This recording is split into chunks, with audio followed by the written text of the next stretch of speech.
You know, folks, I want to share something with you that might sound counterintuitive at first. Most of us spend our entire lives accumulating, buying more, owning more, building up our stuff. We believe that's what wealth is, having more, possessing more. Society teaches us this from the moment we're old enough to understand money. Work hard, earn more, buy more, repeat until retirement. But here's the funny thing. As you approach retirement, one of the smartest financial decisions you can make is to sell, to let go, to simplify. Now, I'm not talking about selling your investments. I'm not suggesting you liquidate your stocks or drain your retirement accounts. What I'm talking about are physical things, tangible assets that many people assume are valuable but are actually quietly draining their wealth day after day, month after month, year after year. I've been thinking about this a lot in recent years. At this stage of my life, I've watched countless people transition into retirement. Some succeed beautifully, others struggle constantly. Some find peace and contentment, others worry themselves sleepless. And I've noticed something important. The happiest retirees, the ones who truly enjoy this chapter of their lives, they all share something in common. They travel light. They're not weighed down by possessions, by things that need maintenance, by assets that demand constant attention and money. They've simplified. They've learned to let go. I remember sitting with a friend of mine a few years back. He'd just turned 65, had worked his whole life as an engineer, saved diligently, done everything right. But he looked exhausted, worried. When I asked him what was wrong, he said, "I have all this stuff, and I can't figure out how to afford to stop working." That conversation stuck with me. Here was a man worth well over $1 million on paper, but trapped by his own possessions. And that's exactly what I want to talk with you about today. 5 things you should seriously consider selling before you retire. Not because you have to, but because it might be the wisest financial move you ever make. Let me walk you through each one, and I'll explain why. The first thing you should consider selling, and I know this is going to upset some folks, is your house. Now wait. Before you stop reading, just hear me out. I understand your house is special. It's where you raised your children. It's filled with memories, first steps in the hallway, birthday parties in the backyard, holidays around the dining room table. It's home. I genuinely understand that. But here's what most people don't stop to consider. That big family home you needed when you had kids running around, you don't need it anymore. The children have grown up and moved on. They've got their own places now, their own lives, and you're rattling around in all that empty space. Heating rooms nobody uses, cleaning bathrooms nobody visits, maintaining a yard that's become more burden than pleasure, and it's costing you a fortune. Property taxes, maintenance, utilities, insurance, repairs. A 3,000 or 4,000 square foot house can easily cost you $20,000, $30,000, even $50,000 a year just to maintain. And for what? So you can have 3 bedrooms that nobody sleeps in? I want you to really sit with that number for a moment. $50,000 a year. That's not the mortgage, that's just keeping the place running. The lawn needs mowing every week. The roof starts leaking after 15 years. The HVAC system breaks down in the middle of August. The property taxes keep climbing every single year. It never ends. And here's the thing about retirement that you need to understand clearly. Your income goes down, usually significantly. You're no longer getting that steady paycheck every 2 weeks. Social Security helps. Your retirement accounts help. But for most people, the money coming in is considerably less than what it was during their working years. So you need to reduce your expenses accordingly. And your house, it's probably your single biggest expense. Now, I'm not saying you should move into some tiny apartment that makes you miserable. That's not what I'm suggesting at all. But downsizing can free up an enormous amount of cash. Let me walk you through what this actually looks like in practice. Say you've got a $500,000 house, the one you bought 25 years ago when the kids were small. You sell it you buy a nice condo or a smaller house for $300,000. Something comfortable, manageable, with a bedroom for you and a guest room for when family visits. That's $200,000 you just freed up. $200,000. Money that was sitting there, locked up in walls and a roof, doing absolutely nothing for you. Now it's liquid. Now it's working. If you invest that money conservatively, it can generate around $8,000 per year in additional retirement income. Not life-changing on its own, but that's just the beginning. Your ongoing expenses drop dramatically too. A smaller house means lower property taxes. Maybe you cut that bill in half. Lower utilities. You're not heating and cooling 3,000 square feet anymore. Less maintenance, fewer rooms, fewer things to break, fewer systems to repair.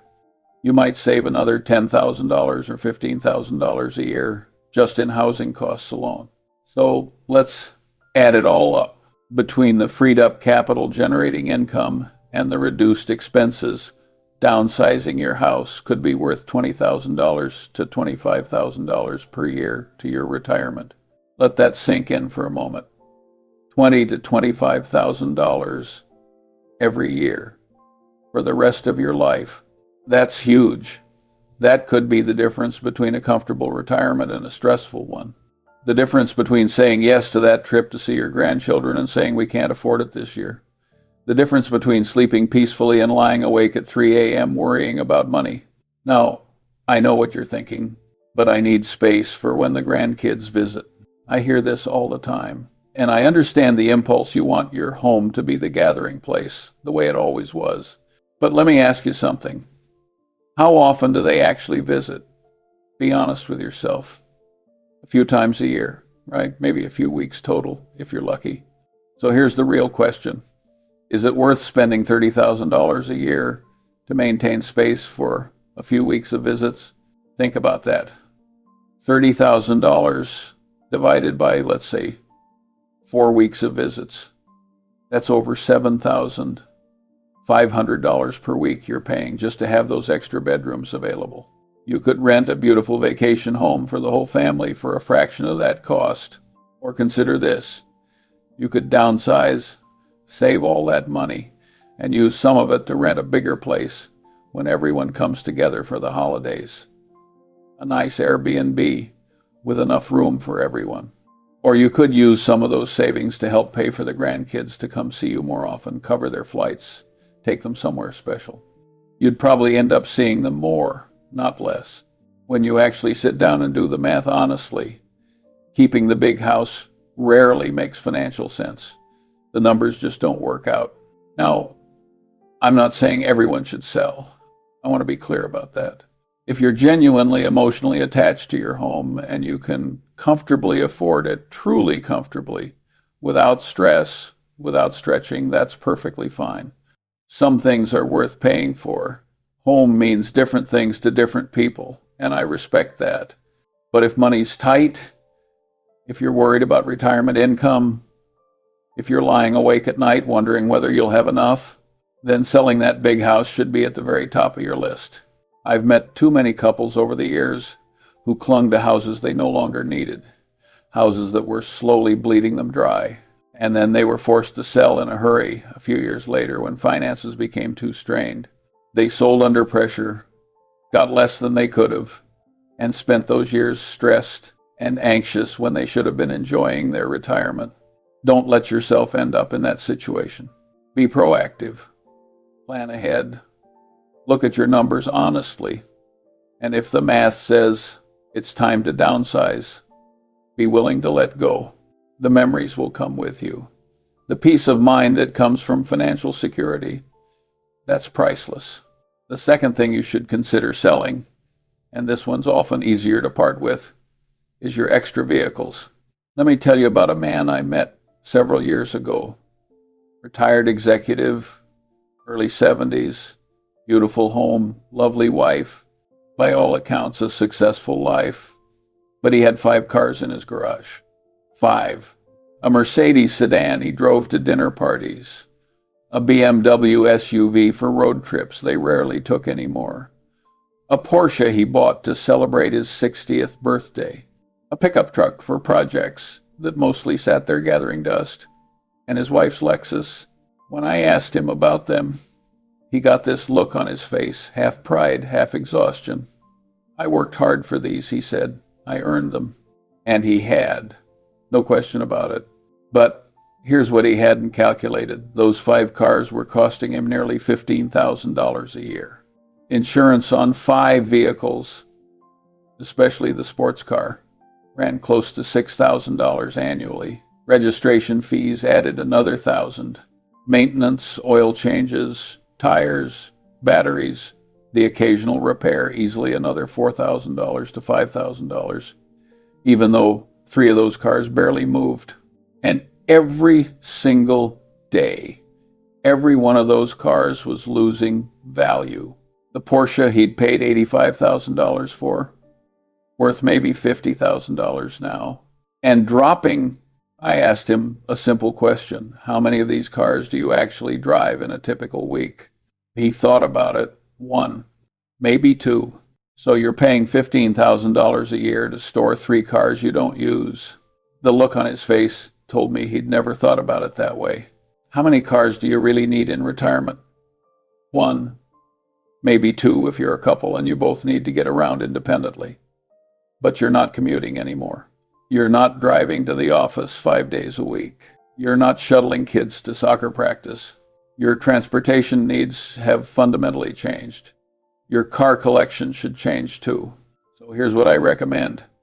Keep 1 reliable car. Maybe 2 if both of you drive separately often. Sell the rest.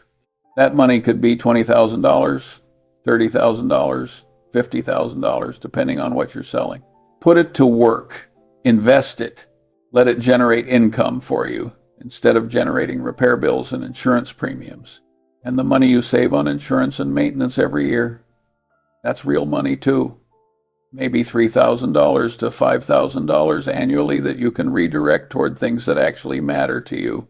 The man with 5 cars, he eventually sold 3 of them, kept the Mercedes and his wife's Lexus, put about $70,000 back into his investment accounts, and cut his annual car expenses by more than $10,000. I don't know why I held on to them so long, he told me later. I think I just liked the idea of having them. That's the thing about stuff.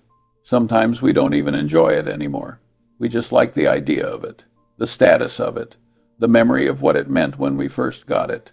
But in retirement, you can't afford to pay for ideas and status. You need your money working for you. I've driven the same car for years. Nothing fancy, just reliable transportation. People ask me, why don't you have a collection of exotic cars? You could certainly afford it.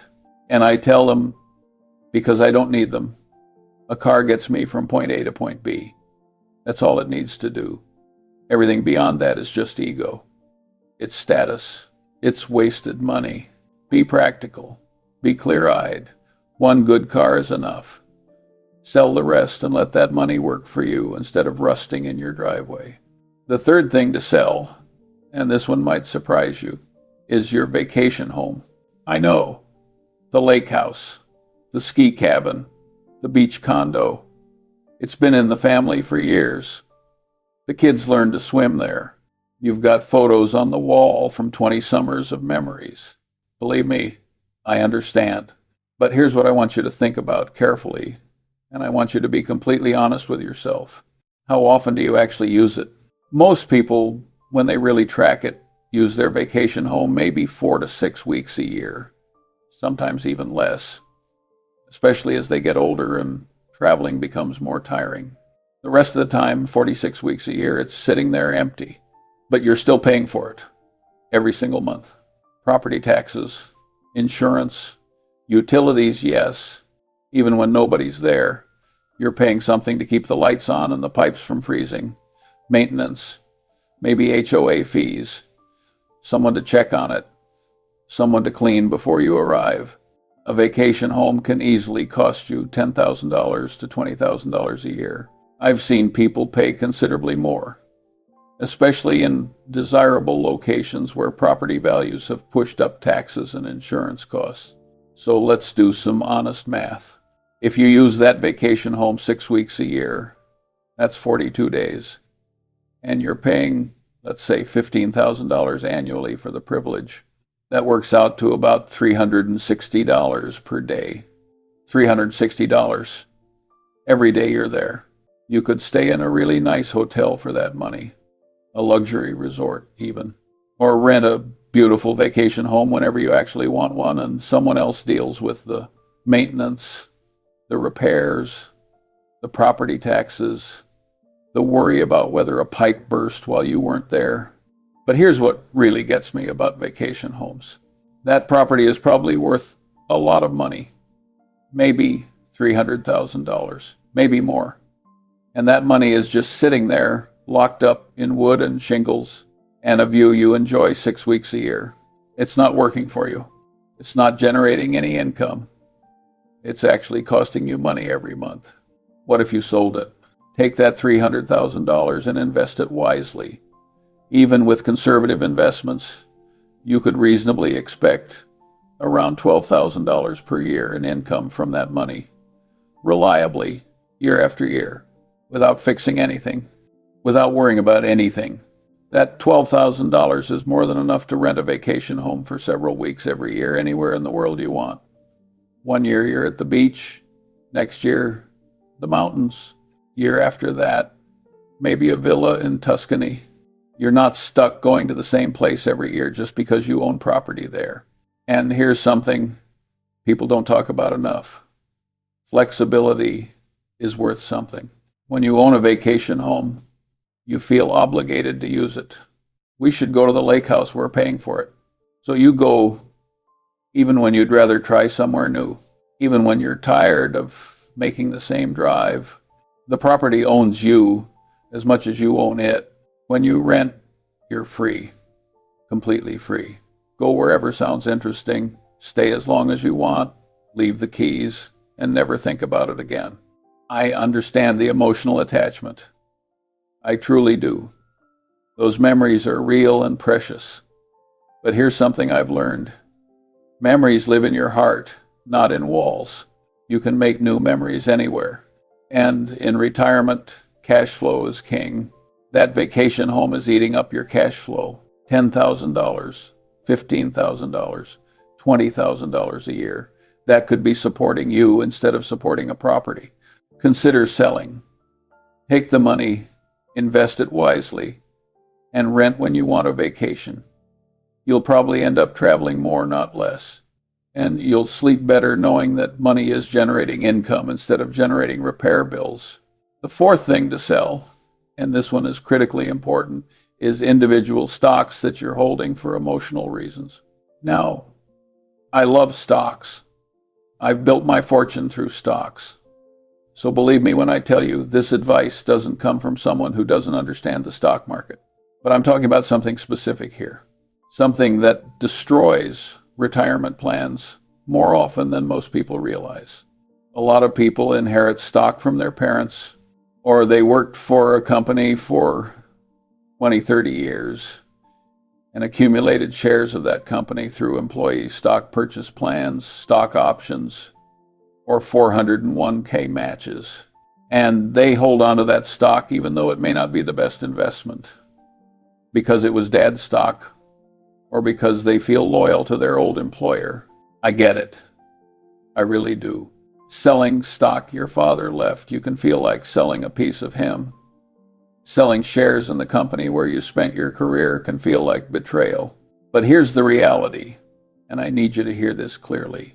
In retirement, you cannot afford to be sentimental with your investments.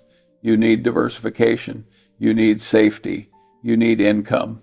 And if you've got 30% or 40% of your portfolio concentrated in one single stock, that's risky, extremely risky. It doesn't matter how good the company is. It doesn't matter how long you've held it. It doesn't matter how much you believe in it. What happens if that company runs into problems? What if the industry shifts? What if there's a scandal, a product failure, a technological disruption, What if the stock price crashes? You could lose a huge chunk of your retirement savings, not a 10% dip you can ride out. We're talking about potentially losing half your nest egg or more in a matter of months. I've seen this happen more times than I can count. People who worked for Enron, WorldCom, Lehman Brothers, General Electric in its decline, people who had most of their net worth tied up in their company's stock because they believed in it, because they were loyal. And when those companies collapsed or declined sharply, they lost everything. Everything. I knew a woman who worked at Enron for 18 years. Diligent, hardworking, believed in the company, had about $800,000 in Enron stock in her retirement accounts. She was 54 years old when it all came crashing down. Within months, that $800,000 was worth less than $20,000. She went from planning early retirement to figuring out how to keep working until 70, all because she had too much concentration in one stock. That story still haunts me because it was preventable. So here's what you do before you retire. Look carefully at your portfolio. If you've got more than 5% or 10% in any single stock, sell some of it. Diversify. Put it in a broad index fund that holds hundreds or thousands of companies. Spread the risk around. Yes, you might have to pay capital gains taxes, maybe 15% or 20% on your gains. But let me ask you something. Would you rather pay 15% in taxes or risk losing 50% of your retirement savings? That's not a hard question. And if the stock you're holding isn't even a great business, if it's in a declining industry, if the fundamentals are shaky, if it's just something you inherited or accumulated out of habit, sell all of it. Move on. Your father wouldn't want you to go broke in retirement because you held on to his stock. Your old employer wouldn't want you eating cat food at 80 because you felt loyal. Diversify. Get that concentration down below 10%, ideally below 5% for any single position. It's not disloyalty. It's wisdom. It's taking care of yourself and your family. Your future self will thank you. And the fifth thing to sell, this one's a bit different.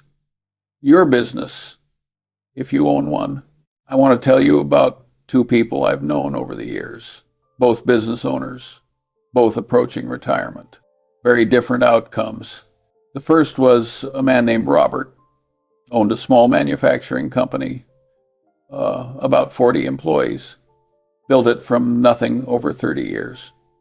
That business was his identity. When people asked what he did, he didn't say, "I'm retired," or even, "I'm a businessman." He said, "I run R&M manufacturing." He couldn't let go. He kept telling himself he'd retire at 65, then 67, then 70. Always one more year. Always something that needed his attention. "Nobody can run this place like I can," he'd say. By the time he was 74, his health was failing. He'd had a heart attack. His wife was begging him to stop. But he'd never developed a succession plan, never groomed anyone to take over, never seriously entertained offers from buyers. When he finally had to sell, not chose to, he was desperate. Buyers could smell it. The business that might have fetched $2 million 5 years earlier sold for $1.1 million. He left hundreds of thousands of dollars on the table because he couldn't let go when he should have. The second was a woman named Patricia, owned a chain of dry cleaning stores, also built from nothing, also her life's work. But Patricia was smarter about it. At 62, with her health still good and her business thriving, she started having conversations with business brokers, got a proper valuation, understood her options, spent 2 years getting the business ready for sale, documenting processes, reducing her day-to-day involvement, proving it could run without her. She sold at 64 for $1.4 million. Top dollar, because she wasn't desperate. She negotiated from strength. She had time. That money, invested wisely, generates roughly $55,000 a year for her. Combined with Social Security and her other savings, she lives very comfortably, travels, spends time with grandchildren, took up painting. Selling the business was the hardest thing I ever did, she told me, and the best thing I ever did. If you're a business owner approaching retirement, you need to think hard about this. Your business has value, real, substantial value. It's probably one of your biggest assets, maybe your biggest asset. And if you keep running it until you physically can't anymore, until health forces you to stop, until you're burned out and desperate, you might not get good value for it. Buyers pay premium prices for businesses that are thriving, that have good systems in place, that aren't dependent on an exhausted owner who's about to collapse. They pay discounted prices, sometimes steep discounts of 30% to 50% for businesses in distress. But if you plan ahead, if you sell when the business is healthy and you're still energetic, you can command top dollar. You have leverage. You can negotiate. You can take your time finding the right buyer. Start planning now if retirement is on the horizon. Talk to business brokers. Get proper valuations. Understand what your business is actually worth, not what you hope it's worth. Work on making yourself less essential. Document everything. Train your people. And when the time is right, let go. The business can survive without you, and you might be surprised how much you thrive without it. Now let me pull all of this together for you. These 5 things: the big house, extra cars, vacation homes, concentrated stock positions, your business, they all have something in common. They tie up capital. They create ongoing expenses. They require attention and maintenance. They demand pieces of your life. And in retirement, you want exactly the opposite. You want liquid assets. You want passive income. You want simplicity. You want your money working for you, not the other way around. The goal of retirement isn't to have the most stuff. It's to have the most freedom. Freedom to do what you want, go where you want, spend time with whoever you want. Wake up in the morning with nothing you have to do and nobody you have to answer to. And all this stuff, it weighs you down.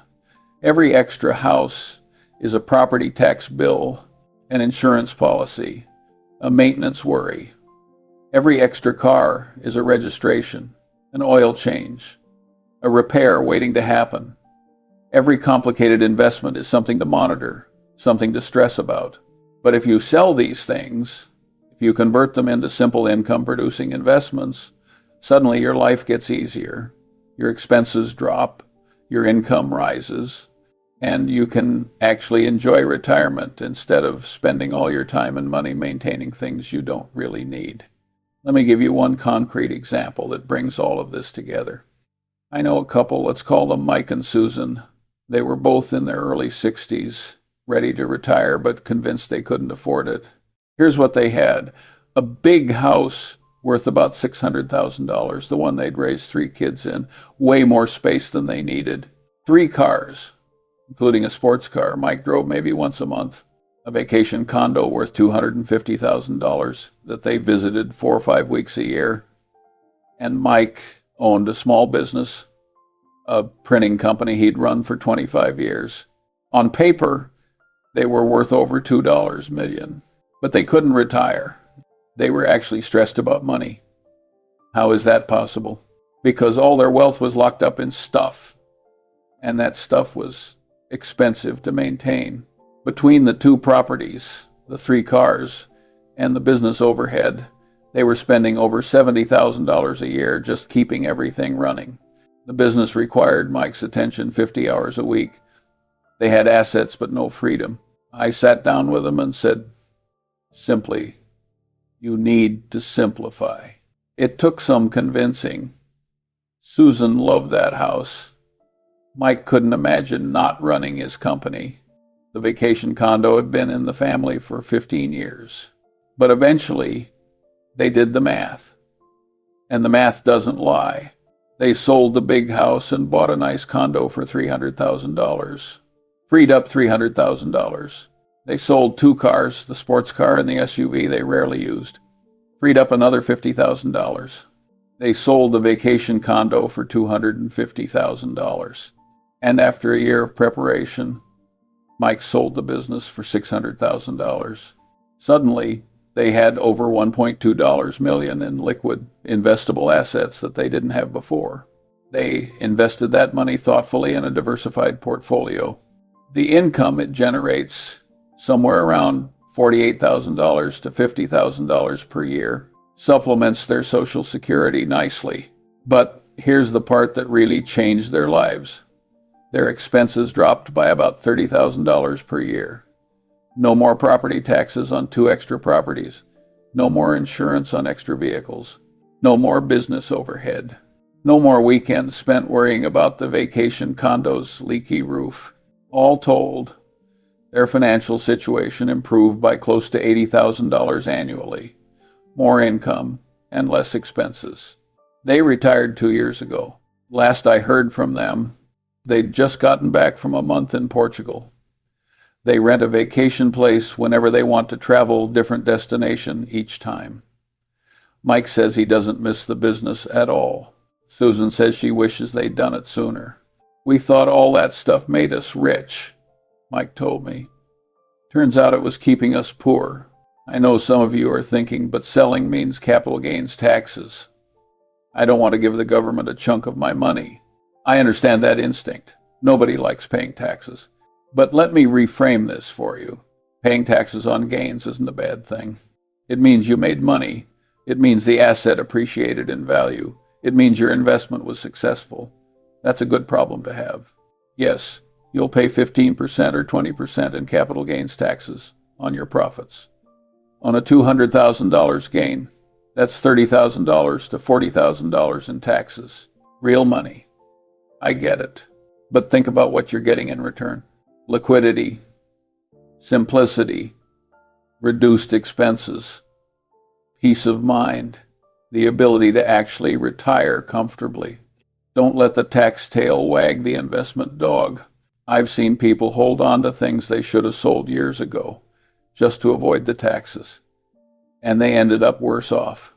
The vacation home that cost $20,000 a year to maintain, the concentrated stock position that dropped 40%, the business that slowly declined because the owner was too tired to run it properly. They would have been far better off paying the taxes and moving on. Sometimes you have to spend money to make money, and sometimes you have to pay taxes to gain freedom. One more thing, timing matters. When should you sell these things? The answer is before you retire, not after.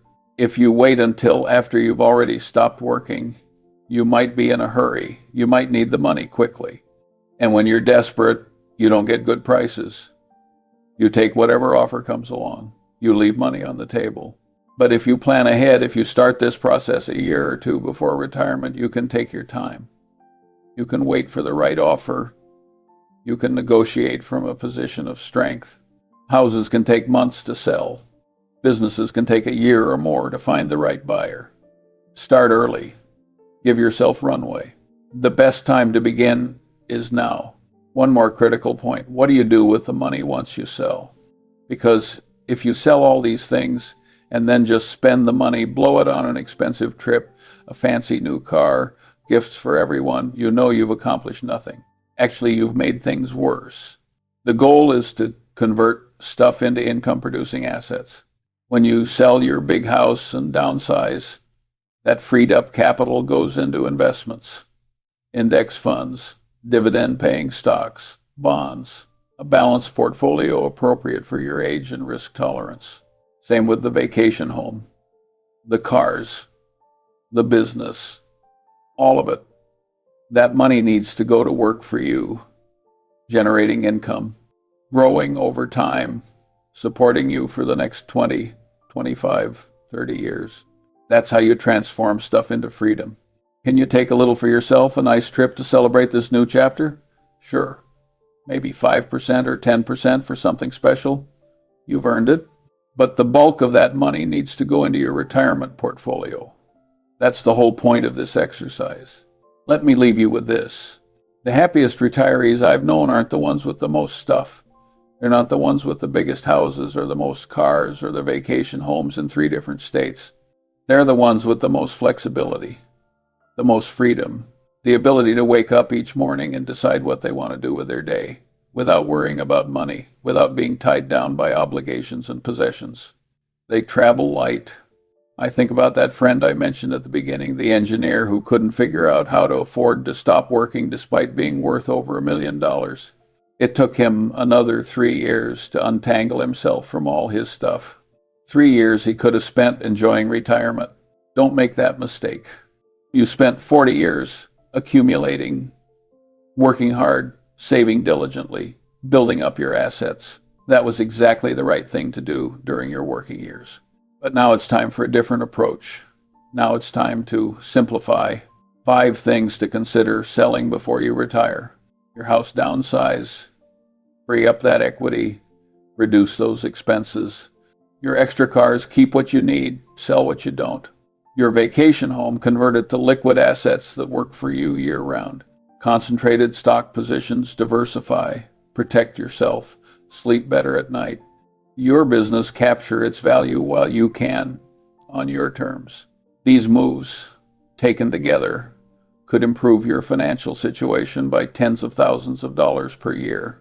That couple I mentioned, Mike and Susan, gained almost $80,000 annually through a combination of new income and reduced expenses. But beyond the money, you'll simplify your life. Less to maintain, less to worry about, more freedom. That's the real wealth in retirement. Not how much you have, but how free you are. I've been fortunate in my life.